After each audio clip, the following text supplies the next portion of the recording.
कहते हैं जिस किसी पर भी माता लक्ष्मी की कृपा हो जाए उसके जीवन में फिर कोई परेशानी नहीं आती। माता लक्ष्मी स्वास्थ्य, संतान, धन, वैभव तथा सौभाग्य प्रदान करने वाली देवी है। वो जब किसी मनुष्य पर अपनी कृपा दृष्टि डाल देती है उस मनुष्य का जीवन सफल हो जाता है। ऐसी ही एक पौराणिक कथा के अनुसार माता लक्ष्मी ने नौकरानी बनकर एक माली के घर में बरकत की और उसके परिवार को खुशियों से भर दिया। एक बार की बात है, भगवान विष्णु का मन शेषनाग पर बैठे बैठे बहुत उदास हो रहा था। उन्हें धरती पर घूमने की इच्छा हुई और वो अपनी यात्रा की तैयारी में लग गए। स्वामी को तैयार होता देखकर लक्ष्मी माता ने भगवान विष्णु से पूछा, अरे स्वामी, आज सुबह सुबह तैयार होकर कहाँ जाने की तैयारी में हो? देवी लक्ष्मी, पता नहीं मन कुछ उदास है, इसलिए मैं धरती लोक पर भ्रमण करने जा रहा हूँ। हे देव, आप धरती पर भ्रमण के लिए जाएंगे तो आपके बिना मेरा मन भी नहीं लगेगा। क्या मैं भी आपके साथ धरती लोक पर भ्रमण के लिए चल सकती हूँ?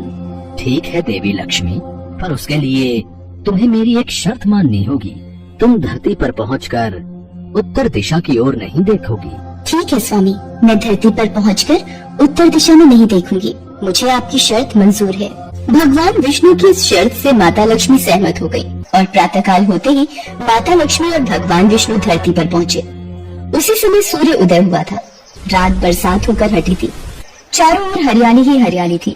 धरती की सुंदरता को देखकर माता लक्ष्मी अत्यंत प्रसन्नचित हुई और भगवान विष्णु को दिया वचन भूल गई। माता लक्ष्मी धरती को देखती देखती कब उत्तर दिशा की ओर देखने लगी उन्हें पता ही नहीं चला। धरती का वातावरण देखने में कितना मनमोहक है और वो फूलों से भरा खेत, ये तो कितने सुंदर फूलों से सजा हुआ है। मैं ये फूल यदि तोड़ लूं? उत्तर दिशा में माता लक्ष्मी को एक बहुत ही सुंदर फूलों का खेत नजर आया और उसी तरफ से खुशबू के साथ बहुत ही सुंदर सुंदर फूल खिले थे। ये एक फूलों भरा हुआ खेत था। माता लक्ष्मी बिना सोचे समझे उस खेत में चली गई और एक सुंदर सा फूल तोड़ कर ले आई। जब माता लक्ष्मी भगवान विष्णु के पास वापस आई तो भगवान विष्णु की आंखों में आंसू थे। ये देखिए स्वामी, कितना सुंदर फूल है। अरे स्वामी, आपकी आंखों में ये आंसू क्या हुआ? स्वामी, क्या मुझसे कोई गलती हुई है? बताइए स्वामी। देवी लक्ष्मी, आप मेरा वचन याद नहीं रख पाई। शर्त के अनुसार आपको उत्तर दिशा में नहीं देखना था और साथ ही साथ आपको ये भी सोचना था कि किसी की कोई भी वस्तु को कभी भी किसी से बिना पूछे नहीं लेना चाहिए। स्वामी, मुझसे भूल हो गई, मुझे क्षमा कर दीजिए।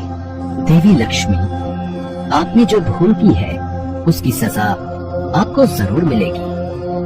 जिस माली के खेत से आपने बिना पूछे फल तोड़े हैं, ये भी एक प्रकार की चोरी है।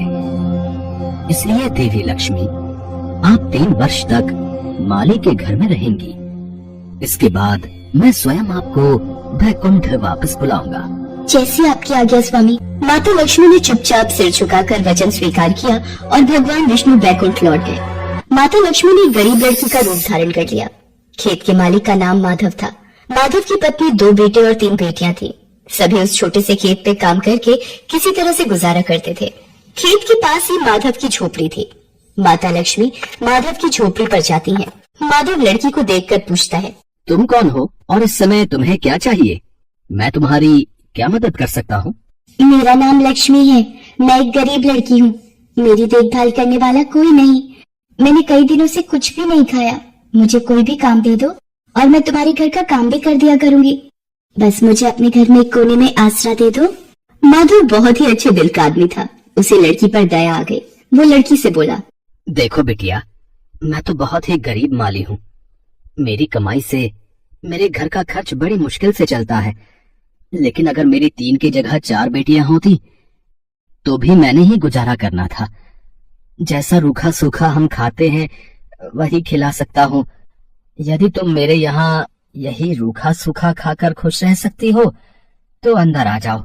आपने मुझे अपनी झोपड़ी में शरण दी, आपका बहुत बहुत शुक्रिया। माता लक्ष्मी 3 साल माधव के घर पर नौकरानी बनकर रही। जिस दिन माता लक्ष्मी माधव के घर आई थी उसी दिन से ही माधव को इतनी आमदनी हुई कि उसने एक गाय खरीद ली। अजी, ये नई गाय खरीद लाए, ये तो बहुत अच्छा हुआ। आज तुम्हारी आमदनी बहुत अच्छी हुई। सरला, सब माता लक्ष्मी की दया है। माधव, मैंने कोई चमत्कार नहीं किया। ये सब तुम्हारे दयालु स्वभाव का ही फल है जो आज तुम्हें प्राप्त हुआ है। तुमने तो मुझे एक गरीब लड़की समझकर अपने घर में शरण दी है। धीरे धीरे माधव की आमदनी अच्छी हो गई। उसने जमीनें खरीद ली और फिर एक बड़ा पक्का घर भी बनवा लिया। सारी सुख समृद्धि, गहने, कपड़े, जेवर सब कुछ अब माधव और उसके परिवार के पास था। लक्ष्मी माधव के घर और खेत में काम करती रहती थी। एक दिन माधव ने सोचा, मुझे ये सब इस लड़की लक्ष्मी के आने के बाद मिला है। जब से ये मेरे घर आई है, मेरी किस्मत ही बदल गई है। माधव लक्ष्मी के बारे में सोच में ही था कि एक दिन जब वो अपने खेत से काम खत्म करके घर आया तो अपने घर के सामने द्वार पर एक देवी स्वरूप गहनों से सजी एक लड़की को देखकर हैरान रह गया। उसने ध्यान से देखा। अरे, ये तो मेरी मुंह बोली बेटी यानी लक्ष्मी है क्या? ये तो साक्षात माता लक्ष्मी है। सरला, सरला बच्चों के साथ बाहर आओ। माता लक्ष्मी स्वयं हमारे द्वार पर आई है। माधव का पूरा परिवार बाहर आ गया। सब हैरान होकर माता लक्ष्मी को देख रहे थे। माता लक्ष्मी, हमें माफ करना। हमने अनजाने में आपसे अपने घर और खेत का काम करवाया। माता, हम आपको पहचान नहीं पाए। हमसे ये कैसा अपराध हो गया। माता, हम सबको क्षमा कर दो। माधव, तुम बहुत ही नेक दिल और दयालु व्यक्ति हो। तुमने मुझे आश्रय दिया, 3 साल तक अपनी बेटी की तरह रखा। इसके बदले मैं तुम्हें वरदान देती हूँ कि तुम्हारे पास कभी भी खुशियों की और धन की कमी नहीं रहेगी। तुम्हें सारे सुख मिलेंगे जिसके तुम हकदार हो। माधव को और उसके परिवार को आशीर्वाद देकर माता लक्ष्मी अपने स्वामी भगवान विष्णु के द्वारा भेजे रथ में बैठकर बैकुंठ चली जाती है। माधव और उसका परिवार हाथ जोड़कर माता लक्ष्मी का गुणगान करता है।